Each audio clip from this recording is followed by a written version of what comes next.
Harry and Meghan's return to the United Kingdom and the face-to-face meeting between King Charles. A single signature could do what years of palace negotiations never fully achieved.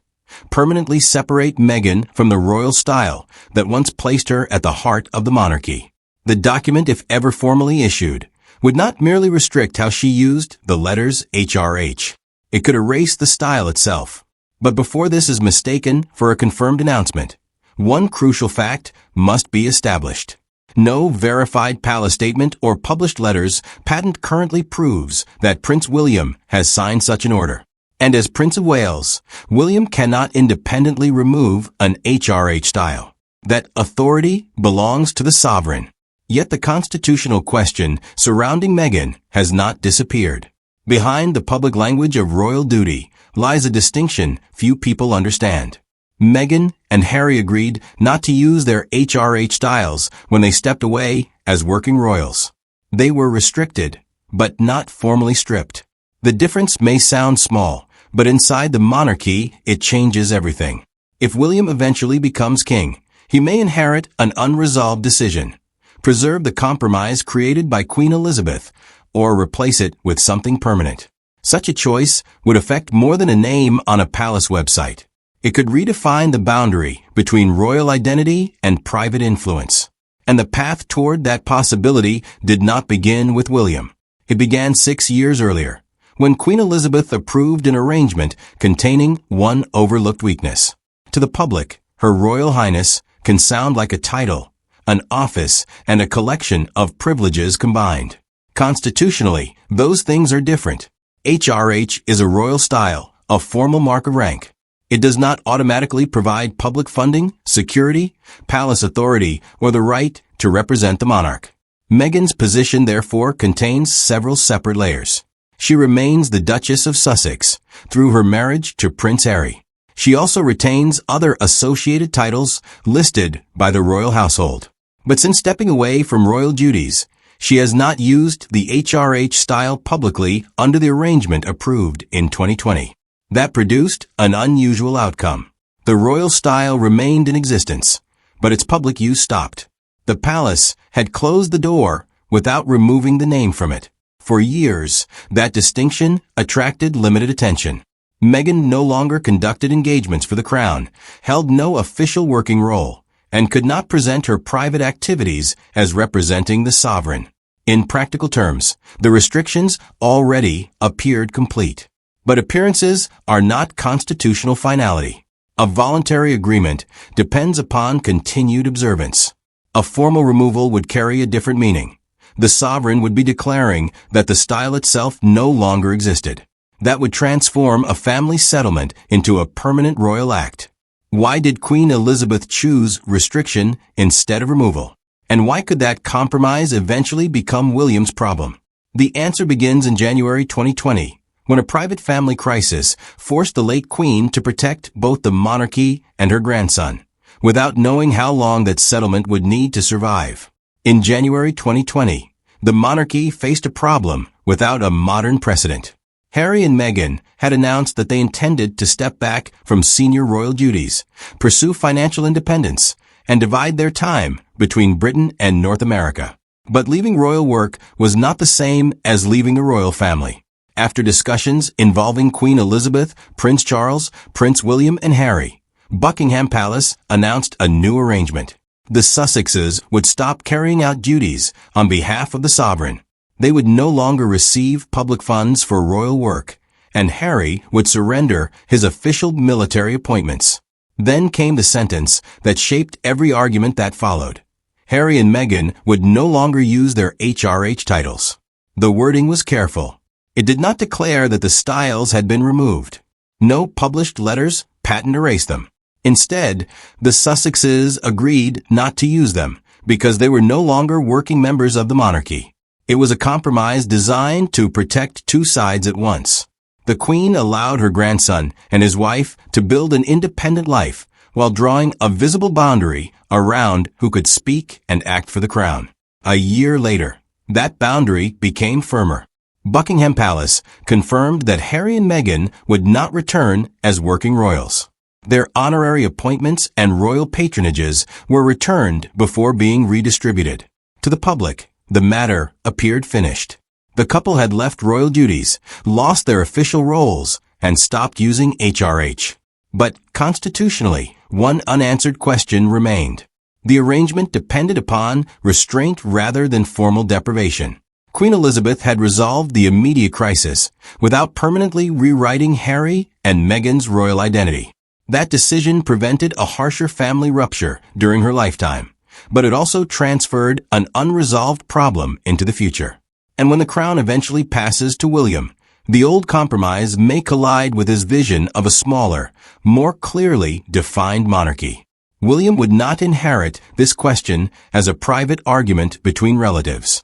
He would inherit it as the head of an institution whose authority depends heavily upon clarity. A future king must make it immediately understandable who represents the crown, who carries official duties, and who operates independently. Harry and Meghan's arrangement already draws that boundary in practice. They do not work for the sovereign and cannot formally represent the monarchy. Yet their royal styles continue to exist beneath the agreement, preventing public use. For William, leaving that distinction untouched could appear restrained. It would respect the settlement created by Queen Elizabeth and avoid reopening a deeply personal family dispute. But it could also preserve uncertainty around the relationship between royal identity and private commercial influence. Formal removal would produce the opposite problem. Supporters might interpret it as a decisive effort to protect the institution. Critics could describe it as punishment, retaliation, or an attempt to erase part of the family. Instead of ending public debate, the action could make Meghan's royal status an even larger international story. That is what makes the issue so dangerous. Every available choice carries consequences. William would also have to consider Harry. Removing Meghan's HRH style alone would raise questions about unequal treatment. Addressing both Sussexes would turn a dispute over public usage into a permanent judgment on the king's own son. Extending changes further could create unnecessary questions around Archie and Lilibet, whose positions are legally separate. No verified evidence shows that William has made such a decision. But the unresolved structure of the 2020 agreement means the question could follow him into his eventual reign. And before any future king could transform that possibility into a binding act, constitutional advisors would confront him with a critical limitation.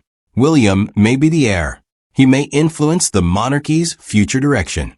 But while Charles remains sovereign, there is one line he cannot cross, and one document he cannot issue in his own name.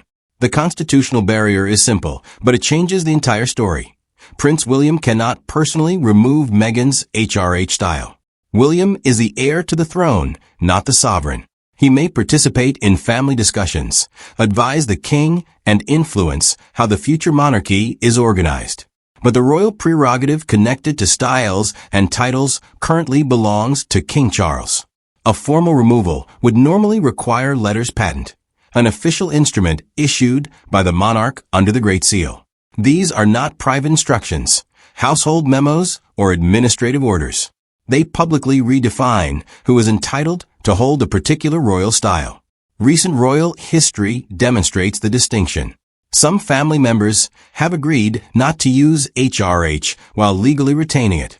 In other cases, the sovereign has issued letters patent declaring that an individual is no longer entitled to hold or enjoy the style. But even that power has limits. Removing HRH would not automatically erase Meghan's status as Duchess of Sussex. HRH is a royal style. The dukedom is a peerage held by Harry, with Meghan using the corresponding title through marriage. Removing or extinguishing a peerage involves a separate and considerably more complicated process. The phrase, all royal privileges, is therefore misleading. There is no single switch controlling titles, security, succession, funding, patronages, and constitutional position. Each belongs to a different legal or administrative category. This produces the story's first major reversal. Even if a document bearing William's signature existed today, it could not independently accomplish what the headline claims. A binding change would need to come through Charles as sovereign, or from William only after he had become king. That does not make William irrelevant. It makes timing the central issue. The real question is no longer whether the Prince of Wales can act now.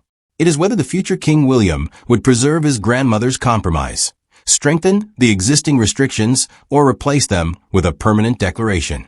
And each option would force him to choose between family restraint and institutional finality. For William, formal power would not make the decision easier. It would only make the consequences his responsibility. The first option would be silence. As king, William could preserve the arrangement established by Queen Elizabeth. Harry and Meghan would retain their HRH styles, but continue not to use them publicly. This would avoid a new confrontation and demonstrate that the crown had no interest in pursuing relatives who no longer represented it. But silence would also preserve the ambiguity. Every dispute involving royal branding, commercial projects, or public appearances could revive the same question. If the style still existed, critics might argue that the boundary between private influence and official royalty remained incomplete. The second option would be formal removal through letters patent. This would provide constitutional clarity and create a permanent separation between working service and inherited royal status. Supporters could present it as a necessary modernization of the monarchy. Yet, the emotional price would be enormous. Removing Meghan's style without addressing Harry's could appear selective and personal. Removing both would transform a practical agreement into a public rejection of William's brother. Any attempt to involve their children would open an entirely different legal and family dispute. A third option would avoid formal deprivation while tightening administrative boundaries. Palace websites, official communications, ceremonial invitations, and branding rules could clearly distinguish the Sussexes from working royals without changing their underlying styles. That approach might be quieter, but it would not satisfy viewers demanding a dramatic final decision. This is William's no-win dilemma. Restraint can look weak. Decisiveness can look vindictive. A measure intended to protect the monarchy could instead return Harry and Meghan to the center of global royal coverage. And the most severe action might create more publicity than constitutional benefit. Before choosing any path, William would need to answer one decisive question. What would Meghan actually lose if HRH were formally removed? The answer is far narrower than many headlines suggest, but its symbolic impact could be far greater. If Meghan's HRH style were formally removed, the first change would be visible in language. Official royal records would no longer recognize her as entitled to Her Royal Highness. Palace communications, ceremonial documents, and formal introductions would reflect that permanent change. What had previously been an agreement not to use the style would become a declaration that the style no longer belonged to her. But several things would not automatically change. Meghan would not immediately stop being known as the Duchess of Sussex. That title is connected to Harry's dukedom and exists separately from HRH. Removing a royal style would not, by itself, extinguish the peerage. It would not automatically affect Harry's place in the line of succession. It would not determine the status of Archie or Lilibet. It would not control Meghan's private career, prevent her from speaking publicly, or eliminate every historical reference to her royal marriage. Security would remain a separate matter determined through its own processes. Commercial arrangements would also remain private unless they violated a specific law or contractual restriction. In practical terms, Meghan already lives without performing official royal duties or publicly using HRH. A formal removal might therefore change less about her daily life than many viewers expect. Its true force would be symbolic. The monarchy would be converting a voluntary family settlement into an irreversible institutional judgment. It would say that the separation established in 2020 was no longer temporary, flexible, or dependent upon personal restraint. That symbolism could dominate headlines even if the immediate legal consequences were limited. Supporters would call it clarity. Critics would call it humiliation. Either way, Meghan's relationship with the monarchy would again become a global controversy. And this leads to the most important revelation in the entire story. The restriction that many headlines describe as a new punishment has already existed for years. What has not been established is the permanent order, and that difference overturns the claim that William has finished the process. The central claim now meets its constitutional test. Meghan was restricted from using HRH under the arrangement announced by Buckingham Palace in January 2020. She was not formally stripped of the style. Those two outcomes may appear identical in everyday life, but they are not identical in law or royal protocol. A restriction depends upon continued agreement. Formal deprivation changes entitlement itself. For William to have completed the action described in the headline, there should be verifiable evidence of a binding constitutional step. Viewers would expect an official palace announcement, a published instrument such as letters patent, or another formal record explaining the sovereign's decision. No such evidence has established that William signed an order permanently removing Meghan's HRH status. More importantly, while he remains Prince of Wales, he does not independently possess the sovereign authority required to issue that declaration. This does not mean the controversy is invented from nothing. It arises from a real ambiguity left by the 2020 settlement. Meghan retains a royal style she does not publicly use, while continuing to hold the Duchess of Sussex title through her marriage. That unresolved position allows every branding dispute, palace update, or family disagreement to be interpreted as the beginning of a final removal. But speculation is not an order. Administrative changes are not letters patent. And William's future influence is not the same as his present constitutional power. The dramatic truth is therefore more complicated than a permanent punishment. Meghan's HRH usage is already restricted, but the style has not been shown to be formally erased. William has not been proven to have completed that process. Yet the issue may still reach him eventually, not as Prince of Wales, but as king. And when it does, preserving the old compromise could become as consequential as replacing it. The final judgment is clear. No verified evidence shows that Prince William has signed an order permanently stripping Meghan of every HRH privilege. The constitutional authority required for formal removal currently belongs to King Charles, and any genuine action would require an official royal instrument, not an anonymous claim or a change in palace wording. But the absence of a new order does not mean Meghan's position is unchanged from her years as a working royal. Since 2020, she has not publicly used HRH, represented the sovereign, or performed official duties for the crown. The restriction is real. What remains unresolved is whether that arrangement will continue as a voluntary settlement or eventually become permanent constitutional policy. William may one day inherit that decision. As king, he could preserve Queen Elizabeth's compromise, allowing the Sussexes to retain royal styles they do not use. He could strengthen the administrative boundary without removing them, or he could authorize the formal step that previous reigns avoided. Whatever he chooses would define more than Meghan's status.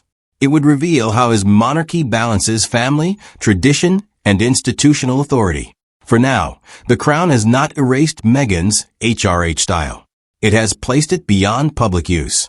The document imagined at the beginning of this story therefore remains unwritten, or at least unverified. The restriction exists. The permanent removal does not. And until the palace publishes a formal decision, speculation cannot become constitutional fact. Subscribe for our next investigation into what William could legally change about the Sussex dukedom.